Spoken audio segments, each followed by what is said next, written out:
الزمالك بيتعاقد مع ايمن الرمادي مدرب للفريق لمده شهر. يعني هيكمل السيزون الاربع ماتشات اللي باقيه بتوع الدوري وفاينل الكاس. طبعا احنا كلنا كنا مع رحيل بيسيرو، وبرضه كلنا عارفين ان الزمالك مشكلته مش في المدرب بس. لا، الزمالك مشكلته الكبيره في قائمه الفريق الضعيفه للغايه، وفي اداره النادي من الواضح انها ما عندهاش خريطه او خطه هي ماشيه عليها بتحققها علشان تعدل الميله وتصلح المشاكل اللي موجوده في الفرقه بقالها 3 سنين او 4 سنين. طب خلينا نتكلم عن ايمن الرمادي. ايمن الرمادي مدرب بدا مشواره التدريبي موسم تقريبا 2006 2007 مع فريق خرفكان الاماراتي، ودرب على مدار ال20 سنه اللي فاتوا دول فرق اماراتيه، سواء خرفكان او حتى او اتحاد كلبه او الظفره او الامارات الاماراتي. وعنده تجربه طبعا في مصر معروفه، وهي مع نادي سيراميكا كليوباترا ومع نادي اسوان. هل ايمن الرمادي مدرب سيء؟ لا، مش مدرب سيء. راجل معاه ويفا برو لايسنس اللي هي اعلى رخصه تدريبيه بيديها الاتحاد الاوروبي. راجل عنده فكر تدريبي واضح، نمط تكتيكي واضح تقدر تلاحظه مع اي فرقه هو دربها، اللي هو النمط الهجومي، البيلد اب من تحت، البوزيشن جيم وخلافه. ماشي، كل ده ما اختلفناش عليه.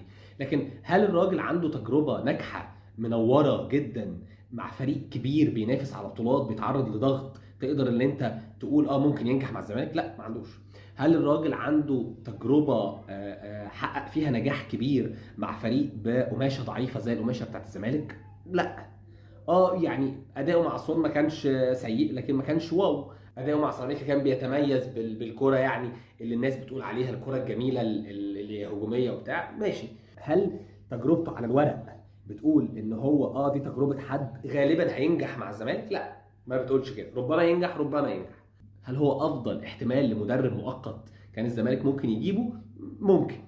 يعني خصوصا ان الناس مثلا اللي بتتكلم عن طارق مصطفى او مؤمن سليمان او كده، الناس دي لو انت كنت هتتعاقد معاهم معناها ان انت قررت انك هتكمل معاهم، لان الناس دي ماسكه فرق وعندها عقود وناس ليهم تجارب الى حد ما مستقره. فبالتالي ما ينفعش ان انت تجيبه وتخليه يسيب فرقته ويجي يدرب شهر وبعد شهر تقول له مع السلامه يا عم عشان هجيب مدير فني اجنبي. فبالتالي خيار طارق مصطفى او مؤمن سليمان اظن ان هو خيار ما كانش مطروح على ترابيزه مجلس اداره نادي الزمالك، اللي لسه ما يقدرش يقول قرار نهائي بان انا هلجا للمدرب المصري. فبالتالي هو لجأ للمدرب المحلي المؤقت اللي هيجي شهر ويحلها الف حلال بقى بعد الشهر ده هيعمل ايه. اخيرا، انا ايمن الرمادي ولا طارق مصطفى ولا غيرهم من الاسماء المحليه، انا الحقيقه عندي مشكله مع المدرب المصري. مش بس عشان هو غالبا مش دارس كويس، غالبا ما قضاش فترات معايشه كبيره، غالبا مش ملم باحدث حاجه وصل لها التاكتكس وطرق التدريب وخلافه. مش بس عشان كده، لكن كمان انا عندي مشكله تانية غير فنيه، وهي ان تدريب فريق زي الاهلي او الزمالك بيخلي المدرب يتعرض لضغوط كبيره جدا، ضغوط عاديه عشان انت ماسك فريق جماهيري كبير لازم تاخد بطولات بيه، وضغوط من المحيطين بقى، من الاعلام، من المنتمين من النادي، من الجماهير وخلافه. ده اوريدي بيحصل لكل المدربين حتى المدربين الاجانب. لكن لو كان الضغط اللي بيتعرض ليه المدرب الاجنبي للاهلي والزمالك 2 من 10، فالضغط اللي بيتعرض ليه المدرب المصري مع الاهلي والزمالك 100 من 10، وخصوصا في الزمالك بقى اكتر من الاهلي.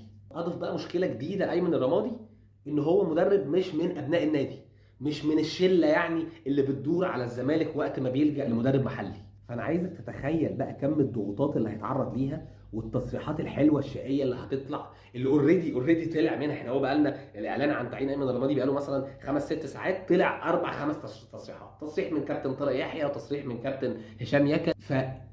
قد ايه ناس هتستنى تصطاد في الميه العكره، قد ايه ناس هتستناك تقع ولو بتعادل ولا جون يدخل فيك عشان تقطع فيك وتبهدلك. الاعلام المصري بشكل عام بيبقى جريء قوي على المدرب المحلي، خصوصا لو هو ملوش ظهر يعني وسند جماهيري او خلافه، او هو يعني راجل وسط الشله، فبيبقى جريء جدا عليه، بيضغط عليه كتير، بينتقده، بيقول كلام عمره ما يقوله على مدرب تاني اجنبي او مدرب من الناس الحبايب، من الناس اللي بيلفوا ويدوروا على القنوات ويقعدوا عندهم اصحاب هنا وهنا. في النهايه القرار طلع خلاص، الراجل موجود معانا، هيكمل معانا الشهر اللي فاضل. على الاقل انا بجري ورا بطوله كاس مصر، البطوله اللي انا اقدر اخدها ماتش واحد، فمالوش مننا غير كل الدعم ويا رب يوفقه ويعدي الشهر دوت على خير، ويخيب ظن كل الناس اللي متشائمه بان التجربه دي ممكن ما تنجحش، وخير، واحنا معاك يا زمالك.